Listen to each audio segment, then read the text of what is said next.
People just aren't having sex. Hello, welcome to Dangerous Policy, a channel aimed at intelligent people wanting to discuss important issues facing life and society. My name is Crispin, and today I'm going to discuss the most significant demographic issue of our time.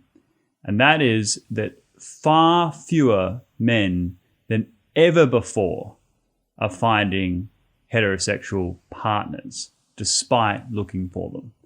Now, there is a word that is used on the internet about this, which I hate. It's called Incel, involuntary celibate. Now, allegedly, this was a self-identifier among young men online, 4chan and Reddit, saying misogynistic things about women, complaining with resentment that they were unable to find relationship partners. But in practice, I have only ever seen it used as a slur.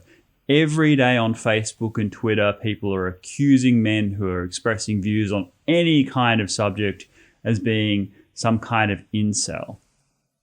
And yet, if you go to Wikipedia and do a search for that term, you would think that every man who can't find a partner is some kind of latent mass terrorist adhering to some pathological ideology that hates all women. It is the most extraordinary propaganda page that I've ever read, attributing everything from Jordan Peterson to evolutionary psychology to driving these men off a cliff. Well, I'm just going to put up a graphic here to show the scale of what has been happening over the past just the 10 years. And as you can see, the amount of men who have not had sexual partners in the past year is an eye-watering percentage, totally out of step with what we would perceive to be natural for human nature. So what can we attribute to that? Well, one reason is simply marriage rates are falling. That's the nicest reason, which is that for the most part, people who are married have more steady sexual encounters than people who are unmarried, despite all of the talk and jokes about being married and never getting laid, etc. The reality is that single people do tend to have less sex. So if you are married, you're probably more steady in that regard, and thus if marriage rates fall, then overall levels of sexual encounters are likely to fall as well. The other reason, and this is the most significant human reason, is that it's not an even distribution in human nature. We like to perceive that there's someone out there for everybody and that we are naturally kind of monogamous and that we partner up as part of our human evolution. Well, that's not entirely true. In fact, as mammals, we are a tournament species. You can divide mammals into two groups. There are tournament species and egalitarian species. Egalitarian species are the monogamous types that partner up for life, raise offspring, they grow up and partner up for life as well, and so on and so forth. There isn't much competition for relationships. And part of human nature is focused on that, namely the onerous nature of our child rearing process. For many mammals, they give birth, they shake themselves off, and they're running away from lions. That's not the case with humans. Because of the size of our brains, there is a evolutionary arms race for the birth canal. If a baby is too well developed, the woman can't give birth. Thus, every human baby is premature and requires many years of absolute dependency on their parents in order to survive to maturity and have offspring themselves. That evolutionary requirement means that we have culturally partnered up and shared that parental burden between male and female for many, many years. However, when it comes to selecting our partners, that is not the case. The fact is that a small number of men have been far more successful at evolutionarily spreading themselves down the generations than we would expect. For instance, each and every one of you have twice as many female ancestors as male ancestors. Why? Because some men will have multiple children with many women and many men will have none. It's an uneven distribution. How do we know this? Well, one of the physical features that are associated with tournament species is the difference in physical strength between the males and females. Egalitarian species, it's very hard to tell the difference between males and females because there's no physical competition. You just partner up and therefore the genetics kind of continues as writ down the line. Whereas in tournament species, you have stronger dominant males chasing away other potential competition, meaning that the stronger males are more likely to procreate. And on an evolutionary time scale, that creates walloping differences in the physical strength between the two sexes. So for instance, an average male, 50th percentile, has more upper body strength than 99% of all women. In fact, the top 10% of males would be stronger than every woman who has ever existed. So that is just a product of our natural evolution and means that naturally men will have either many partners or none unless there is a strong cultural pressure to be monogamous and marry and partner up. We are not naturally, from an evolutionary standpoint, that inclined. So I've given a kind of, human mate selection lecture there, but what does that mean for today? Why has there been a dramatic increase in the fact that men are not finding partners? Well, aside from the marriage thing, which I mentioned before, the more significant change is how we find our partners. In the pre-internet age, the competition was on a micro scale, right? So women would naturally be more attracted to the dominant man, the alpha man, those that are successful in their dominance hierarchies.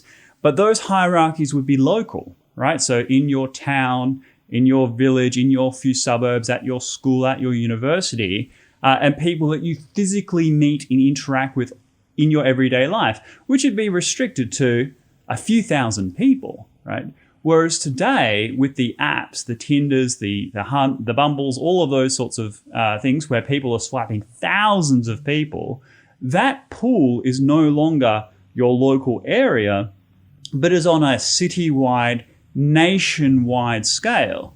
Now, if I show this next graphic, you'll see what I'm talking about. On Tinder, men will swipe right on a majority of women, right? Whereas women swipe left on 95% of profiles. Now just contemplate that for a second in terms of the disparity between how men and women operate on this basis, okay? And there is, again, a biological reason for that. Men have an endless renewable resource that are just totally inexhaustible. So from an evolutionary point of view, they want to spread that as far as possible.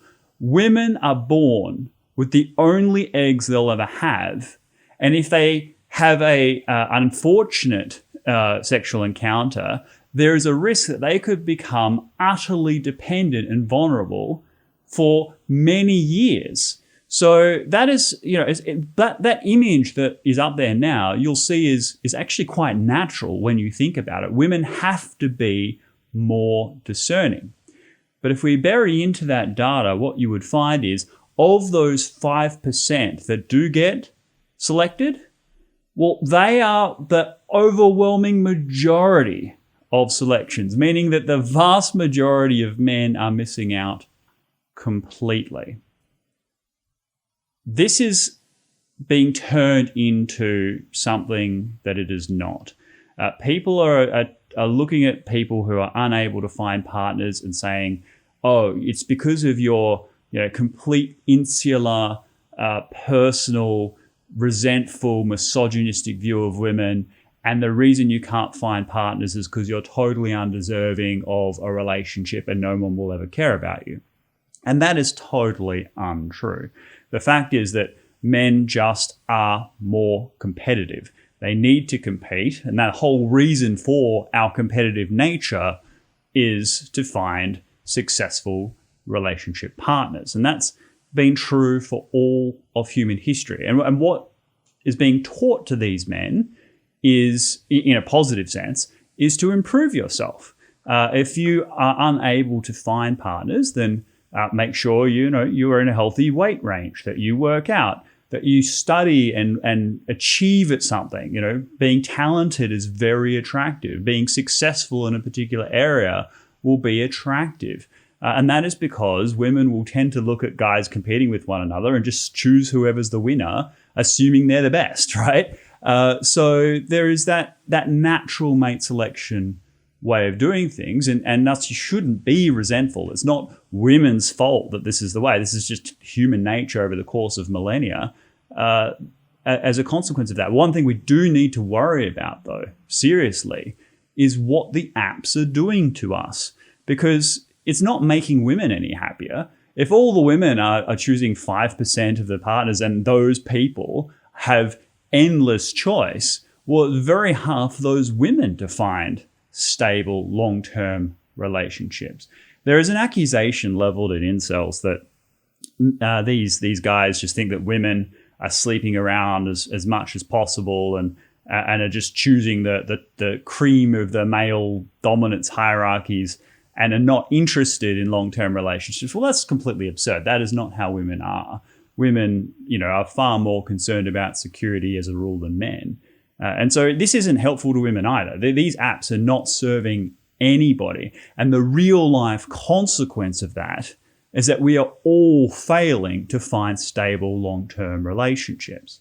So I would take away the attitudes towards incels. I would remove that slur.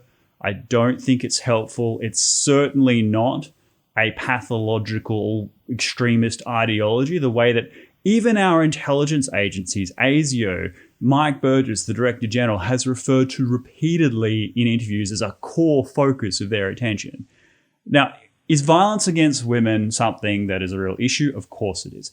Is it something that has been a problem for men who do engage in violence against women? Do they have a problem with women generally? Of course they do. This is true right back to Jack the Ripper, okay? Men who have violence against multiple women, they obviously have problems, but it's not an ideology. It's a pathology, okay? And that's a tiny, tiny, tiny minority of what we're talking about, and they have always been there. For the vast majority, we're talking at a societal level, people being unable to find stable, healthy, heterosexual, long-term relationships. This is a very perilous situation for our culture, because if we're all using the same methods to find relationship partners and we're all competing at a global level, then this is only going to serve the minority of the minority of the minority. It is an absolute crisis that we've created. We're supposed to solve problems. This was supposed to help us find partners that were more compatible with us, that we wouldn't be wasting our time, spending all this effort to get to know people when it was clear that we had nothing in common and it wasn't going to work. This would sort this out and help us find our partners more efficiently. But that is simply not what is happening, and the consequences for our culture are grave. It's not just that marriage rates are falling or that birth rates are falling. It's that in our normal relationships, it's not going to work. If we all rely on apps, as people today tend to do, then you are not going to be served by that. It is far better to meet people in real life in your social circle. So if you are struggling to find a relationship, first thing you should do, of course, is all the things that, and I'm talking to men here, all the things that is recommended for men. So get fit, get healthy, dress well, ask your female friends for what you can do to become more appealing. Like, literally do that. Find good wingmen. All that sort of stuff that you're supposed to do those things. But more than that, turn off the apps. Delete them from your phones. That's not the right way to engage in courtship. Engage in new activities that have women that you will meet. Do your photography classes and your product things. Go to the Tupperware parties and all of that sort of stuff. Meet women in where they're at and engage with them face to face. Okay, and women will appreciate that too, because then they'll actually get to know you. And we can maybe reverse this awful trend. But in the meantime, we have to stop talking about incels as a hate group and more as a social problem, okay? Because this is only going to get worse and worse and worse with grave consequences, not just for our democracy, but also our society. So that's just my view on this. I would absolutely like your comments down below. I will discuss this issue more and more, I think. It's something I've been vaguely aware of for a time, but I hadn't really taken it too seriously, partly because I hadn't seen the statistics, but also because, online flame wars are sort of, a bit dull. But this is now infecting our institutions. When I hear our intelligence agencies talk about it as a grave national security threat, I think some reality checks need to be put into the system pretty hard. That's my view. If you found value in this discussion, please hit that like button, subscribe if you haven't already, and I will see you in the next video. Thank you.